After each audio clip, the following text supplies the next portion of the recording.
ان الحمد للہ والصلاة والسلام علی رسول اللہ۔ محترم سامعین، آج میں آپ لوگوں کے حوالے کروں گا کلمہ طیبہ۔ کلمہ طیبہ کے لیے کیسی تکلیفیں انبیاء کرام نے اٹھائی ہیں۔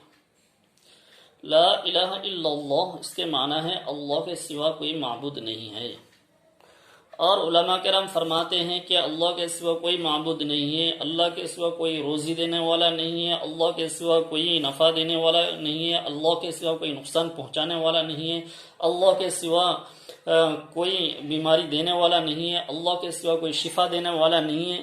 علماء کرام اس کا ترجمہ اس طرح کرتے ہیں۔ تو دوستوں،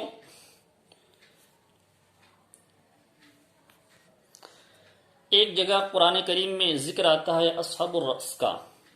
آپ کو اس کے معنی کا پتہ نہیں، توجہ کریں کہ رس عربی زبان میں کہتے ہیں کنویں کو۔ اصحاب الرس کا معنی ہے کنویں والے۔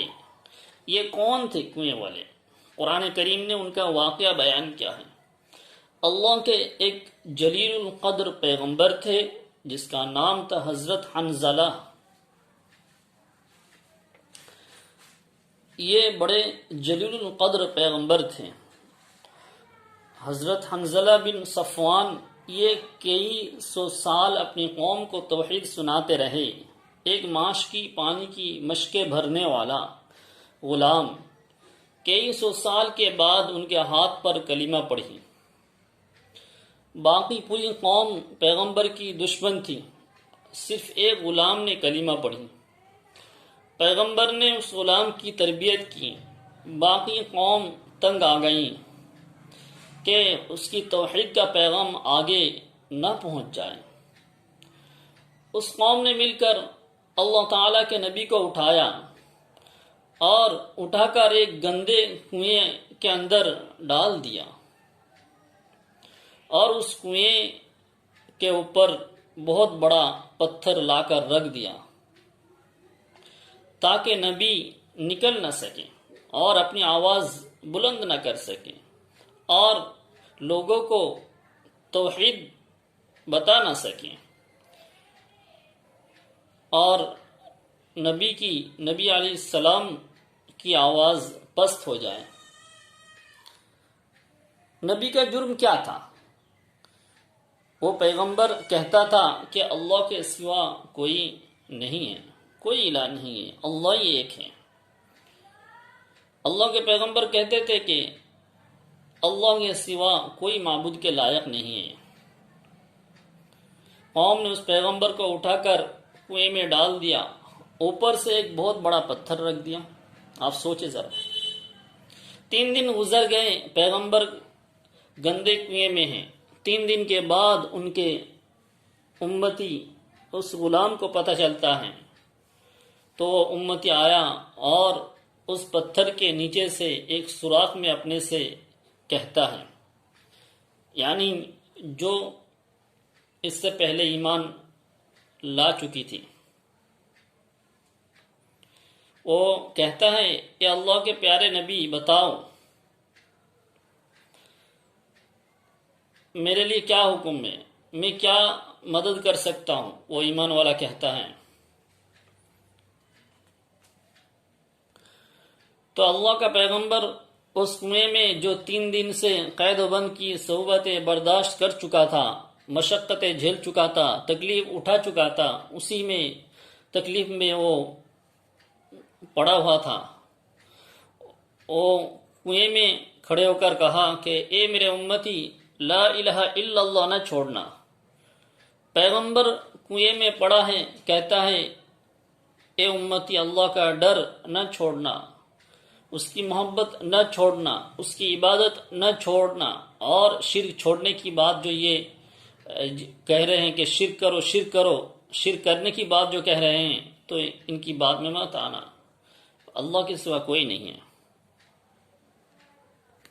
محترم سامعین، 8-10 دن گزر گئے۔ 8-10 دنوں کے بعد قوم کے لوگوں نے کہا کہ آخر ہماری برادری کا انسان ہے، چلو اس کو کنویں سے نکالتے ہیں، شاید اس کا ذہن ٹھیک ہو گیا۔ ساری قوم کے لوگ کنویں پر آئے اور آ کر اس کنویں سے پتھر کو ہٹایا. پتھر کو ہٹا کر پوچھا کہ حنظلہ تیرا کیا خیال ہے؟ تو جناب حنظلہ کنویں کے اندر سے جواب میں کہتا ہے قولوا لا الہ الا اللہ تفلحوا. اے قوم کے لوگوں، ایک اللہ کا کلمہ پڑھو. میں پیغمبر یہی پیغام پہنچانے کے لیے دنیا میں آیا. اب وہ قوم بڑی پریشان ہو گئی کہ 8-10 دن کنویں میں رکھا تھا، پھر بھی وہی کلمہ کہتا ہے. اسے اتنی تکلیف ہوتی ہے، پھر بھی وہ اپنی کلمہ سے باز نہیں آ رہا.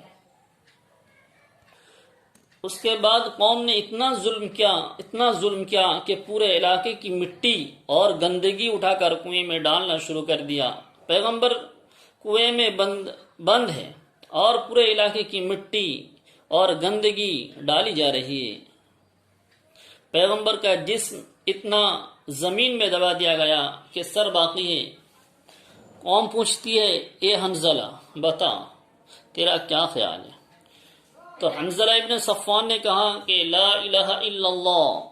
اب اس بدبخت قوم نے پیغمبر کے منہ کے اوپر بھی مٹی ڈال دی اور پیغمبر کو زندہ کنویں کے اندر دفن کر دیا. اور پیغمبر کو کنویں میں دفن کر کے اوپر سے مٹی ڈال کر ساری قوم اس کنویں کے اوپر کھڑی ہو کر ناچنے لگی.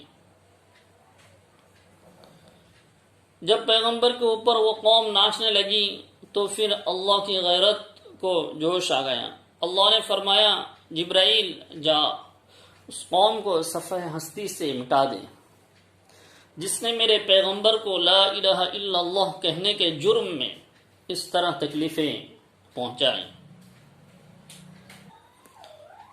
تو محترم سامعین، آپ نے سنا کہ کلمہ کو پہنچانے کے لیے آپ کے حنظلہ ابن صفوان نے کتنی تکلیفیں اٹھائی. اس طرح انبیاء کرام نے تکلیفیں اٹھائی ہیں.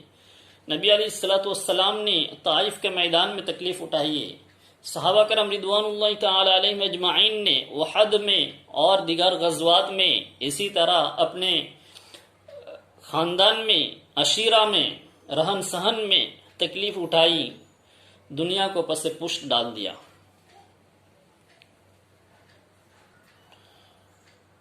حضرت بلال حبشی رضی اللہ تعالی عنہ نے احد احد کا لفظ بولتے رہے، احد احد کا لفظ بولتے رہے. ان کو تکلیفیں پہنچاتی گئی دشمنان اسلام کی طرف سے، کفار کی طرف سے، لیکن پھر بھی وہ احد احد بولنا چھوڑا نہیں ہے.